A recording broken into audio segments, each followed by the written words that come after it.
Poco F8 Pro, pang malakasan din yung specs pero mas mura kumpara sa Ultra. Snapdragon 8 Elite, malaking RAM and storage, naka 120Hz AMOLED panel din, malaking battery, mabilis mag-charge, may dedicated telephoto camera na at tuned by Bose din yung dual speakers. Sapat na kaya tong Pro, di na kailangan mag-Ultra? Pros and cons? Sulit ba? Kamusta kumpara sa mga kakumpetensya?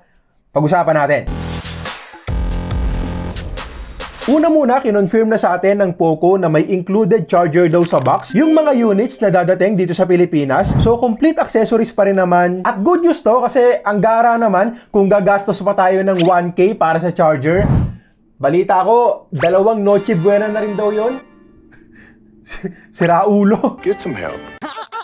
Meron ding free case na kulay gray but personally, bibilhan ko pa rin yan ng clear case para makita yung design. 3 colors tayo, black, titanium silver at itong blue-green. Mas komportabling dalhin kumpara sa Ultra, mas maliit kasi ng konti ito. At ang naging atake ng Poco this time, Poco F8 Ultra, big phone talaga, 6.9 inches yan. F8 Pro, medyo compact na form factor at 6.59 inches. Well, hindi pa rin naman siya ganun ka-compact. Malaki-laki pa rin ang 6.59 inches.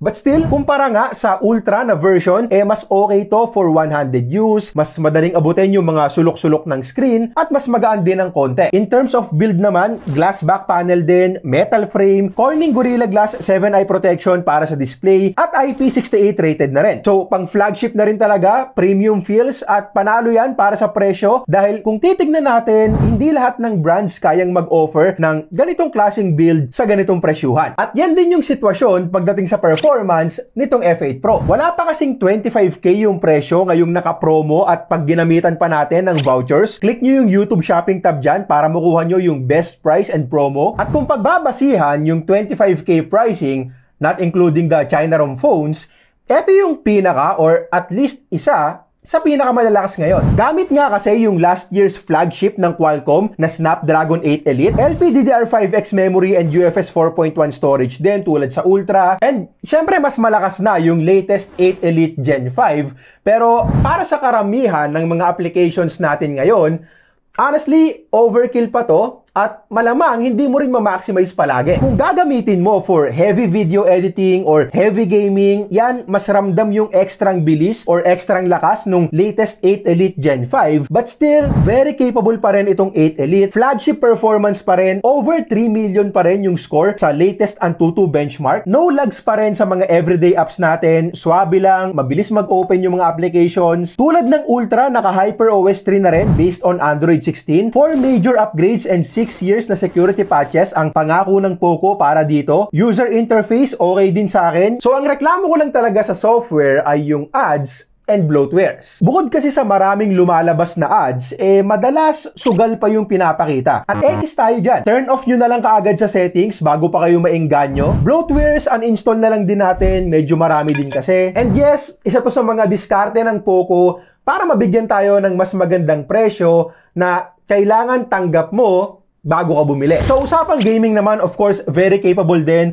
I mean, Snapdragon 8 Elite din naman, yung gamit ng mga flagship gaming phones from last year. Mobile Legends, Call of Duty Mobile, at iba pang mga less demanding games. Matic naman yan na swabe dito. So, para magkaalaman talaga, sinubukan ko to sa WUWA. 30 minutes of Wuthering Waves, sinagad ko yung settings dyan, at maganda yung resultang nakuha ko kasi average of 59 FPS tayo dyan. May frame dips, yes, pero hindi ko na-experience dito yung na-experience ko sa F8 Ultra na kapag umiinit, bigla tayong nalilimit sa 45 FPS. Bali sa F8 Ultra kasi, di ba, kapag umabot na ng 48 degrees yung phone, malilimit tayo sa 45 FPS.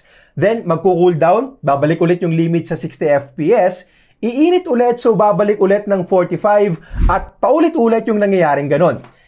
Dito hindi. Well, in terms of thermals, umaabot din naman to ng 49 degrees Celsius dito sa Wuthering Waves. So, sobrang nagiinit din kapag sagaran yung gamit. Kaya kailangan din natin ng phone cooler kapag ganito yung lalaruin mo na game. Pero ang kinaganda, kahit na umaabot siya ng ganung kataas na temperature, dire-diretso lang yung 60 FPS limit natin at hindi siya bumababa ng 45 FPS limit. So, ang ending, 59 FPS yung nakuha kong average dito sa F8 Pro. Pero syempre, take note na umiinit pa rin talaga, so highly recommended pa rin ang magandang phone cooler para hindi mabugbog yung phone natin. Next natin yung battery at dito may improvements din. 6,000 mAh last time sa F7 Pro. And honestly, kahit ganong capacity ulit, mataas pa rin naman, pero good news pa rin na meron tayong slight upgrade dito. 6,210 mAh na yung battery capacity ngayon. At sa PCMark battery test natin, nadagdagan din yung screen on time. Yung ganitong SOT, komportable mo nang magagamit sa buong araw nang hindi nag-aalala na baka malobat agad. Kung very light usage lang, 1.5 days palagyan. Depende sa application at paggamit mo pa rin syempre. Charging time natin, less than 1 hour lang din since 100 watts yung supported na charging speed. Actually, 37 minutes nga lang kapag in-enable natin yung top speed sa charging settings. Wala nga lang tayong wireless charging. Nire-reserve na nila yung feature na yan pang-engganyo sa F8 Ultra na sa akin okay lang naman considering the price. Bihira lang din naman yung may wireless charging feature sa ganitong category. Pero sana talaga naglagay sila ng bypass charging. Unfortunately, wala na naman dito sa F8 series. At eto, real talk, sa akin okay lang naman kasi hindi ko naman ginagamit yon personally. Kaya lang, since marami ring gamers ang may engganyo dito sa F8 series nila, malaking plus talaga sana kung may bypass charging na. Para naman sa display, again, 6.59 inches yung size, high resolution, 120Hz AMOLED panel na rin, very smooth and responsive sa paggamit ko, good and visible pa rin outdoors. Wala akong reklamo in terms of brightness, colors are also good, legit na magandang panooran ng videos, haptic feedback as expected sa isang Poco phone, panalo rin for the price, strong vibration motor, malutong kapag nagtatype ako. And nakakatuwa rin na tulad sa ultrasonic fingerprint scanner na rin yung gamit dito sa Pro. Mabilis at mas secure din kumpara sa optical sensors kapag nag-unlock tayo. At eto sa totoo lang, hindi siya yung series na F8 Ultra sagad-sagad sa features, tapos cheaper F8 Pro tinipid sa features. Hindi ganon. Hindi sagad, pero marami pa ring flagship features kahit na Pro version lang to. Also, di ba yung sound tuning by Bose, meron din dito. Well, wala siyang subwoofer sa likod tulad nung sa F8 Ultra. So, hindi siya kasing lakas, hindi siya kasing detailed, hindi niya rin kayang lamangan yung iPhone 17 Pro Max. Yung F8 Ultra kasi, di ba, kaya? But again, for a phone this price, panalo pa rin for watching videos, klaro yung vocals dyan, at goods pa rin pang sound trip sa kwarto or pang podcast.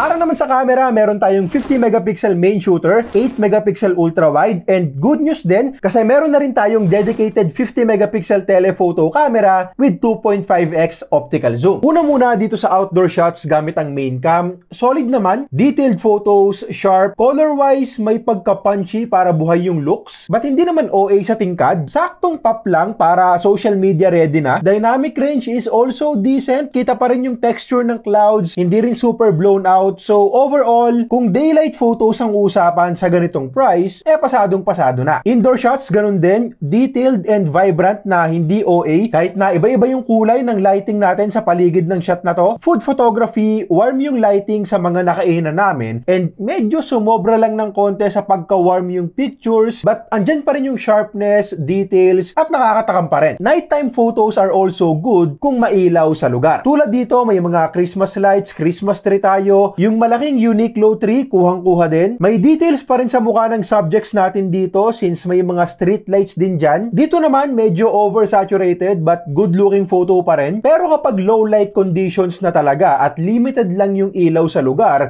bababa talaga yung quality, magiging soft, at hindi na rin nakukuha lahat ng details. Yung ultra-wide para sa akin, medyo olats talaga pag gabi, at pag maaraw naman, pwede na kung kailangan mo talaga, but syempre don't expect na magiging kasing detailed ng main camera mo. Now, sa 2.5x telephoto, makakakuha din tayo ng good-looking photos pag may proper lighting. Sana lang ginawa na nilang 3x kasi madalas kapag may gusto akong picturean na bulaklak or puno or parol, medyo kapos yung 2.5x at mas makukuha ko sana yung gusto kong shot at 3x. Napansin ko rin na iba talaga yung colors at white balance niya compared sa main camera. Actually, medyo pale yung output dito at pag low light, medyo kapos na talaga sa detail details, hindi na nakuha yung Mary Grace sa shot na to. So yes, good thing na meron tayong dedicated telephoto, but don't expect too much. At para sa akin, hindi siya yung good upgrade talaga para dito sa F8 Pro, unlike dun sa 5x optical zoom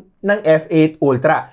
Yun ang may mas dating talaga. Selfie cam is also decent, pero ganun pa rin yung istorya. Kung may good lighting, may details din sa photo, natural looking yung skin tones. Pero kapag low light na, expect mo na rin kaagad yung pagbaba sa overall quality. And unfortunately, limited pa rin to sa 1080p video recording. Okay, so ito naman yung video quality gamit ang front-facing camera nitong Poco F8 Pro. Again, unfortunately, hanggang 1080p, 60fps pa rin tayo dito. Wala pa rin 4K video recording. At pagdating sa mismong picture quality, kung mapapansin nyo, parang ang kinis ko dito, pero soft-looking video lang talaga siya. At gamit ko rin ngayon yung built-in microphone, so let me know na lang din sa comments kung okay na sa inyo yung video at yung audio. Ito naman yung video gamit ang main camera at maganda yung output for the price. Ganda ng kulay, sharp din. Pwede tayong mag-record hanggang 8K 30fps, 4K 60 yung kinuha namin dito. Meron ding 10-bit log option. At kung makikita nyo dito, steady na rin yung video kahit pa naglalakad-lakad tayo.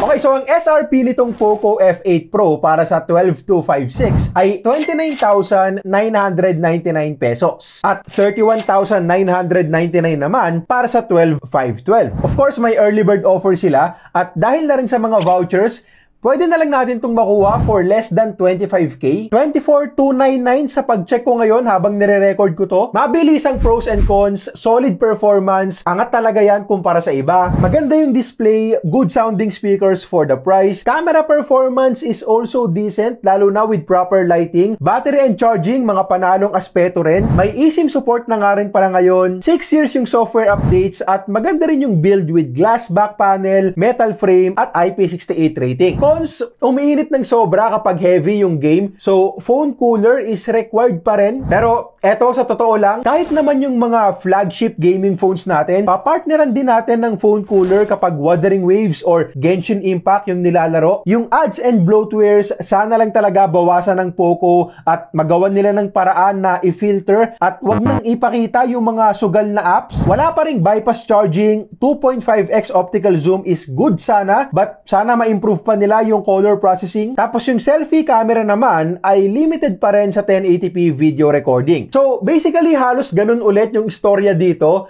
na kung camera ang pinaka-priority mo, hindi ito yung bagay sa'yo. Okay, so yun lang muna para sa ngayon. Like and subscribe kung nagustuhan mo tong video. Comment mo na rin yung opinion mo dito sa F8 Pro at kita-kits tayo sa next video. Ho, ho, ho!